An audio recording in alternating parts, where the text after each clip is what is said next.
In the heart of a vast and ancient jungle, where sunlight barely pierced through the emerald canopy, lay the village of Nagari, a place where time moved to the rhythm of nature.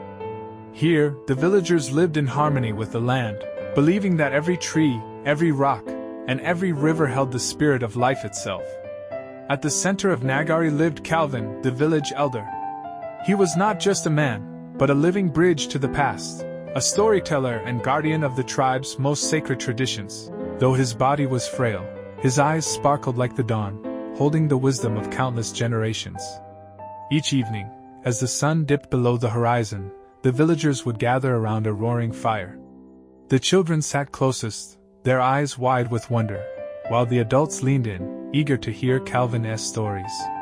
And on this night, under the watchful eyes of the stars, Calvin told a tale none had heard before.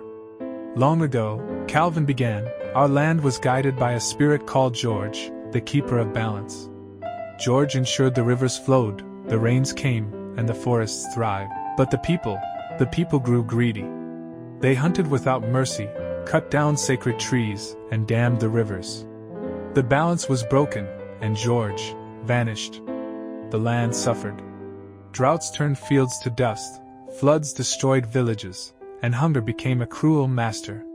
The people called for George, begging for forgiveness, but the spirit did not answer. Until one day, a boy named Leroy, brave and kind-hearted, decided to climb the sacred mountain.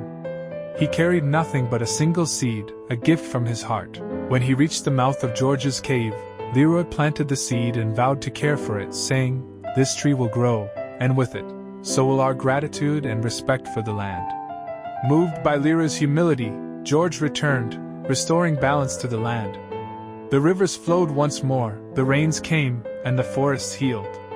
And Leroy's tree, it still stands, a mighty symbol of our connection to nature. As Calvin finished his tale, a child asked eagerly, "Grandpa Calvin, does the tree still grow?"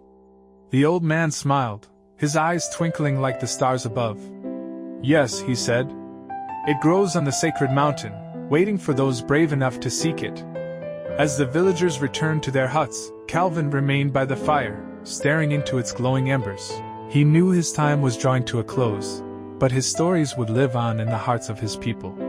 And that night, under the endless sky, Calvin whispered a prayer to George, a promise carried by the wind, ensuring the spirit of Nagari would never fade. And so, the story of the tribal old man lives on, a tale of balance, humility, and the enduring bond between humanity and nature.